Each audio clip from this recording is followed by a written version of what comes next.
So this video is about how to get passing marks in 12th biology board exams.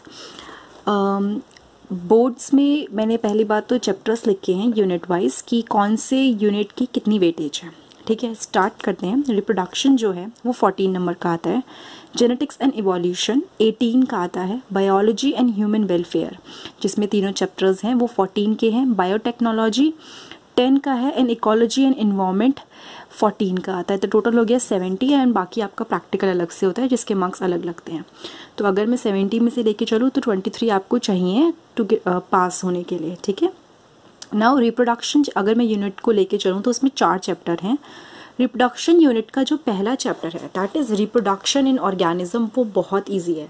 अगर आपके पास time बिल्कुल नहीं है, आपको इन्हीं 20-25 दिन में पढ़ के पास होना है, तो जो इजी चैप्टर है आप वो उठाइए, क्योंकि 14 में से अगर आप 2 चैप्टर भी कर लेते हैं जो इजी वाले हैं तो आपके मार्क्स कई क्वेश्चन आप अटेम्प्ट कर पाएंगे। तो रिप्रोडक्शन इन ऑर्गेनिज्म लीजिए, वो चैप्टर 1 है, बहुत इजी है, बहुत छोटा चैप्टर है, वो बहुत जल्दी हो जाएगा। मैं इंडिविजुअली वेटेज सबकी इसलिए नहीं बता सकती क्योंकि बोर्ड्स की हर चैप्टर की वेटेज नहीं है, बायोलॉजी में यूनिट वाइज वेटेज है, लेकिन फिर भी 2 चैप्टर की वेटेज जो बैठेगी रिप्रोडक्शन की वो ठीक बैठेगी। तो फर्स्ट चैप्टर जो आप लीजिए वो लीजिए रिप्रोडक्शन इन ऑर्गेनिज्म, आप उसको ख़त्म कीजिए, बहुत छोटा चैप्टर है, बहुत आसान चैप्टर है, वो आराम से हो जाएगा।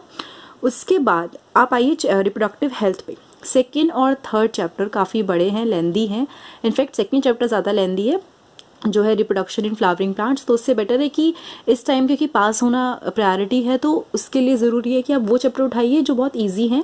तो रिप्रोडक्टिव हेल्थ लीजिए, रिप्रोडक्टिव हेल्थ 4th चैप्टर है रिप्रोडक्शन यूनिट का, और वैसे भी बुक का भी 12th बायो का 4th चैप्टर है। तो रिप्रोडक्शन इन ऑर्गेनिज्म खत्म करने के बाद आप रिप्रोडक्टिव हेल्थ खत्म कीजिए, तो आपके रिप्रोडक्शन यूनिट में जो 14 वेटेज की है, 14 नंबर की है जिसकी वेटेज, उसके 2 चैप्टर आपके मेन खत्म हो जाएंगे।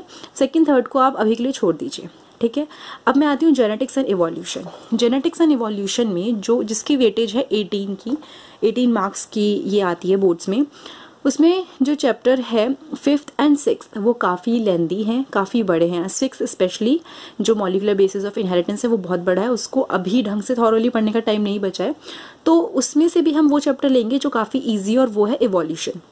तो आप इवोल्यूशन चैप्टर उठाइए, इवोल्यूशन चैप्टर काफ़ी इजी है। तो कुछ क्वेश्चंस उसमें से आते हैं, कुछ 1 नंबर में आते हैं, कुछ 3 नंबर में आते हैं, तो दोनों में से अकॉर्डिंगली कई बार अलग अलग तरह से वेटेज आती है। तो इवोल्यूशन के भी 2 क्वेश्चन तो आते ही आते हैं एग्जाम में, तो वो आपके हो जाएंगे। इसलिए आप इन दोनों चैप्टर के बाद, रिप्रोडक्शन यूनिट के बाद इवोल्यूशन उठाइए, और उसके बाद आप 5th और 6th अभी के लिए छोड़ दीजिए। नाउ अगर मैं देखूँ बायोलॉजी एंड ह्यूमन वेलफेयर जो 14 नंबर की आती है, तो उसमें पहला चैप्टर जो है ह्यूमन हेल्थ एंड डिसीजेज। वैसे वो चैप्टर इजी है पर वो लेंदी है और उतना पढ़ने का टाइम नहीं है, तो strategies for enhancement in food production chapter आप पढ़ना स्टार्ट कीजिए। अगर इतना टाइम नहीं लग रहा है कि उसको थॉरोली रीड नहीं कर सकते, तो एटलीस्ट जो 10 ईयर के क्वेश्चन पेपर हैं उनमें से इस चैप्टर को अच्छे से ख़त्म कर लीजिए।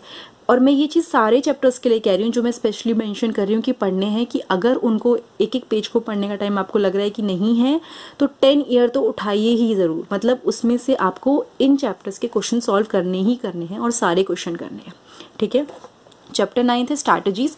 जब ये हो जाता है, बायोटेक्नोलॉजी यूनिट 10 नंबर की आती है, सिर्फ 2 चैप्टर 10 नंबर के। तो इसमें से एक ऑप्शन ये है कि थोड़ा ये कुछ लोगों को नया भी लगता है तो ये समझने में मुश्किल होती है। अगर ऐसा है आपके साथ तो ये चैप्टर आप छोड़ दें, या फिर आप एक चीज़ कर सकते हैं कि बायोटेक्नोलॉजी का जो एप्लीकेशन वाला चैप्टर है उसके कुछ क्वेश्चन बहुत लिमिटेड हैं, वो आप 10 ईयर से उठा लीजिए, वो बहुत इजी है। मैंने एक वीडियो भी बनाई हुई है बायोटेक्नोलॉजी को लेकर, अगर आप उसको देखना चाहें, उसमें मैंने इंपॉर्टेंट क्वेश्चन डाले हैं। तो एप्लीकेशन वाला चैप्टर मेन बायोटेक्नोलॉजी चैप्टर से ईजी है, तो आप उसको प्रिंसिपल एंड प्रोसेसेस आप सेकेंड चैप्टर जो है बायोटेक्नोलॉजी का वो उठाइए, चैप्टर 12 उठाइए, वो काफ़ी इजी है और समझने में भी आसान है। तो ये भी नहीं रहेगा कि बायोटेक्नोलॉजी अनटच रह जाएगी, तो वो कर लीजिए। ठीक है, तो 10 में से कुछ नंबर आपके हाथ में होंगे।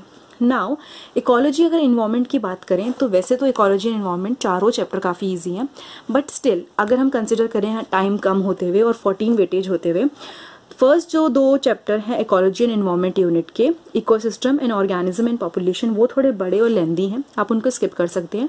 लास्ट के चैप्टर हैं एनवायरमेंटल इश्यूज़ पे, जो बेसिक चीज़ें आप हमेशा से पढ़ते आ रहे हैं, जैसे कि ग्रीन हाउस गैसेस क्या है या बहुत ईजी चीज़ें हैं, वो आप एक बार रीड कर सकते हैं। और एक है बायोडाइवर्सिटी एंड कंजर्वेशन, वो बहुत ही छोटा चैप्टर है, उसमें एविल क्वार्टेट एंड कुछ 2-4 चीज़ें हैं जो इंपॉर्टेंट है। तो ये चैप्टर भी आप कर लेंगे तो 14 में से 2 चैप्टर होने पे आपके हाथ में आधे नंबर होंगे। ठीक है, मैं ये चीज़ कह रही हूँ कि ये इतने कम टाइम में इतने चैप्टर्स तो एटलीस्ट आपको कंसिडर करने ही चाहिए अगर आप चाहते हैं कि आप पास हों। और दूसरी बात, अगर ये सब करने का टाइम है आपके पास और उसके बाद भी टाइम बचता है और आप अच्छे मार्क्स स्कोर करना चाहते हैं तो बेस्ट ऑप्शन है आप 10 ईयर पेपर उठाइए। 10 ईयर पेपर मस्ट है, क्योंकि ये सारे चैप्टर के 10 ईयर पेपर जितने भी क्वेश्चन हैं, जितने भी 10 ईयर पेपर में क्वेश्चंस हैं, उनको सॉल्व करने के बाद आप टोटल ओवरऑल जितनी भी बायोलॉजी के चैप्टर्स जो जल्दी जल्दी आप कर सकते हैं 10 ईयर से, वो सॉल्व कर लीजिए। क्योंकि कई बार ये हुआ है कि एक्चुअली ऐसा होता है कि क्वेश्चन थोड़ा सा चेंज होके आते हैं या कंसेप्ट थोड़ा सा अलग हो जाता है, बट कहीं ना कहीं हद तक आसपास वो सेम आते हैं। जो बहुत हार्ड चैप्टर हैं जैसे कि मॉलिक्यूलर बेसिस ऑफ इनहेरिटेंस, वो मत टच कीजिए। मेंडेलियन जो वेटेज उनकी ज़्यादा है बट अभी उनको समझने का टाइम नहीं है, तो उन पे मत जाइए। जो ईजी चैप्टर्स हैं जो मैंने यहाँ पे लिखे हैं, स्पेशली ये वाले, इनको आप एक बार कंसिडर कीजिए, इनको पढ़िए और 10 ईयर पेपर पे ध्यान दीजिए। वो भी जो आज तक आए हैं उनके सारे क्वेश्चन सॉल्व कीजिए।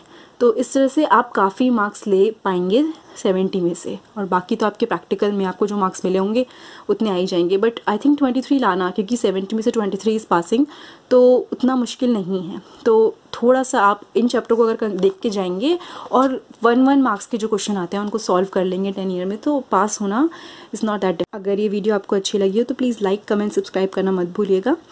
और अगर आपको कुछ भी कहना है तो प्लीज़ कमेंट बॉक्स में कमेंट कीजिए। Thank you so much.